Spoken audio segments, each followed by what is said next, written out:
Hello বন্ধুরা, আমি সুজিত। আপনারা দেখছেন Sujit computer technical help channel. বন্ধুরা, বাংলা আবাস যোজনা নিয়ে নবান্নের বড় ঘোষণা। এবার টোল ফ্রি নাম্বারে জানাতে পারবেন অভিযোগ।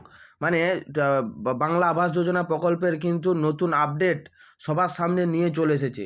কারণ সরকারিভাবে অনেক রকম সমস্যার সম্মুখীন হতে হচ্ছে প্রায় প্রত্যেককেই। তাই সরকার থেকে কিন্তু এই নতুন নির্দেশিকা জারি করেছে যে টোল ফ্রি নাম্বারেই কিন্তু আপনারা সমস্ত অভিযোগ করতে পারবেন বা আপনার মতামত কিন্তু জানাতে পারবেন আপনার কী সমস্যা হচ্ছে। তাই কিন্তু এই টোল ফ্রি নাম্বারটা চালু করেছে। এই টোল ফ্রি নাম্বারটা কিসের জন্য বা কোথা থেকে পাবেন, তা বা কী প্রসেসে আপনারা আবেদনগুলো বা অভিযোগগুলো জানাতে পারবেন, সম্পূর্ণ আপডেটটাই কিন্তু আপনারা আমার এই ভিডিও থেকে পেয়ে যাবেন।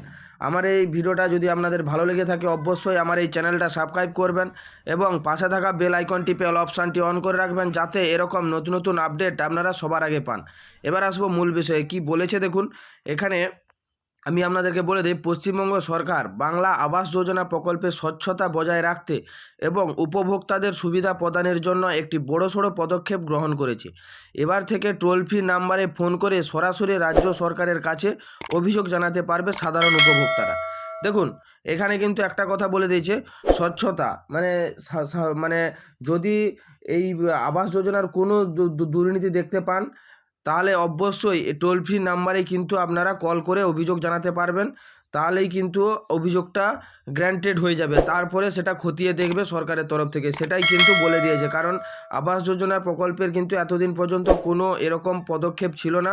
বর্তমানে আবাস যোজনা ছাড়ার পর থেকেই প্রতিনিয়ত কিন্তু নতুন নতুন আপডেট আনতেই চলেছে। সেই আপডেটগুলো কিন্তু আপনাদেরকে জেনে নিতে হবে। তারপরে কি বলেছে দেখুন, টোল ফ্রি নাম্বার এবং অভিযোগ জানানোর পদ্ধতিটা কিন্তু অবশ্যই আপনারা জেনে নিন। দেখুন কি বলেছে, নবান্নের তরফ থেকে বাংলা আবাস যোজনা প্রকল্প নিয়ে একটি বিজ্ঞপ্তি জারি করা হয়েছে। এই বিজ্ঞপ্তিতে টোল ফ্রি নাম্বার সহ এমার্জেন্সি হেল্পলাইন নাম্বার দিয়ে দেওয়া হয়েছে। কি নাম্বারটা রয়েছে দেখুন, এইখানে কিন্তু আমি নাম্বারটা আপনাদেরকে বলে দিচ্ছি। দেখুন টোল ফ্রি নাম্বারটি হলো 180088999451। মানে এই যে নাম্বারটা রয়েছে, এই নাম্বারে কল করে আপনার কোনো অভিযোগ থাকলে আপনি কিন্তু অভিযোগ করতে পারেন। অভিযোগ কিন্তু আপনার গ্রহণ করবেই এর মাধ্যমে। তারপরে কি বলেছে, এমার্জেন্সি হেল্পলাইন নাম্বারটি হলো 112।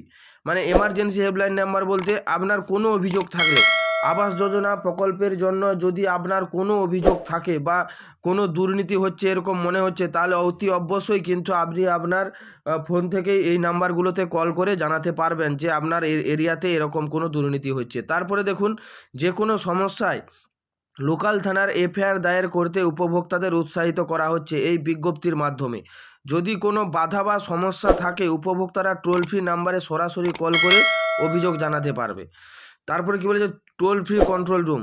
বিধাননগর পঞ্চায়েত দপ্তরের মৃত্তিকা ভবনে একটি কন্ট্রোল রুম স্থাপন করা হয়েছে। প্রথমে 12টি ফোন এই টোল ফ্রি নাম্বারে কল গ্রহণ করা হবে। মানে বুঝতেই পারছেন, 12টি ফোনে কিন্তু এই টোল ফ্রি নাম্বারটা চালু রয়েছে। বিধাননগর পঞ্চায়েত দপ্তরের মৃত্তিকা ভবনে কিন্তু এই কন্ট্রোল রুমটা চালু করেছে। তারপরে কি বলেছে, প্রয়োজনে এর সংখ্যা বাড়িয়ে 30টি করা হতে পারে। উপভোক্তাদের কাছ থেকে বাড়ির নির্মাণ সংক্রান্ত সমস্ত সমস্যার বিষয়ে সরকারি তথ্য সংগ্রহ করবেন আধিকারিকরা। অভিযোগ পেলে সঙ্গে সঙ্গেই তদন্ত শুরু করা হবে। দেখুন সরকারের তরফ থেকে কিন্তু স্পষ্টত জানিয়ে দিয়েছে যে এই টোল ফ্রির যে কন্ট্রোল রুমটা কোথায় রয়েছে সেটাও কিন্তু উল্লেখ করে দিয়েছে যে বিধাননগর পঞ্চায়েত দপ্তরে কিন্তু এই টোল ফ্রি নাম্বারটা রয়েছে বা টোল ফ্রি দপ্তরটা রয়েছে। সেখানে কি বলেছে যে এই মুহূর্তে কিন্তু 12টি ফোন, এই 12টি ফোনে এই কন্ট্রোল কিন্তু চালানো হচ্ছে। এরপরে কিন্তু তা বাড়িয়ে 30টাও করা হতে পারে, এরকম কিন্তু আশ্বাস দিচ্ছে সরকারের তরফ থেকে। তারপরে কি বলেছে, পাবলিক গ্রিভান্স পোর্টাল বা অ্যাপস। পঞ্চায়েত দপ্তরে আরও একটি বড় উদ্যোগ গ্রহণ করেছে, পাবলিক গ্রিভেন্স পোর্টাল বা এবং একটি নতুন অ্যাপস ব্যবহার করতে অভিযোগ জানাতে পারবেন উপভোক্তারা। এই পোর্টালে বা অ্যাপসে ব্যবহার করে উপভোক্তাদের জন্য আরও সহজ হবে। মানে মানে আপনারা তো কল করে কিন্তু আপনারা অভিযোগ জানাতে পারবেন। তাছাড়া পাবলিক গ্রিভেন্স অ্যাপস পোর্টালটা যেটা রয়েছে সেটার সাহায্যেও কিন্তু আপনারা অভিযোগ জানাতে পারবেন অনলাইনে। কারণ সরকারের তরফ থেকে অনেক নতুন নতুন আপডেট কিন্তু বর্তমানে আনতে চলেছে। আর আবাস যোজনা প্রকল্পে যদি কোনো 2 নম্বরই দেখতে পান, তাহলে অতি অবশ্যই এই হেল্পলাইন নাম্বারগুলো যেটা রয়েছে 180088999451 আর আরেকটা নাম্বার রয়েছে যেটা এমার্জেন্সি হেল্পলাইন নাম্বার 112। আপনারা কিন্তু এই দুটো ফোন নাম্বারে কল করে আপনারা কিন্তু অতি অবশ্যই অভিযোগ জানাতে পারেন। যদি আপনাকে যেটা বলা যায় যে মোটামুটি আপনাদের বাড়ি তৈরির জন্য যদি কোনো প্রকারে প্রতারণার শিকার হন, তাহলে অবশ্যই আপনারা কল করবেন। কল করলেই কিন্তু আপনার আইডিটা বা আপনার যে অভিযোগটা তারা কিন্তু অতি অবশ্যই গ্রহণ করবে এবং তা খতিয়ে দেখবে যে প্রকৃত যে ইন্দিরা আবাসটা পাচ্ছে সে ঠিকঠাক পাচ্ছে কি না। হ্যাঁ বন্ধুরা, যদি আমার এই ইনফরমেশানটা আপনাদের ভালো লেগে থাকে অবশ্যই আমার এই চ্যানেলটা সাবস্ক্রাইব করবেন এবং পাশে থাকা বেল আইকনটি অল অপশানটি অন করে রাখবেন, যাতে এরকম নতুন নতুন আপডেট আপনারা সবার আগে পান। থ্যাংক ইউ বন্ধুরা, ধন্যবাদ।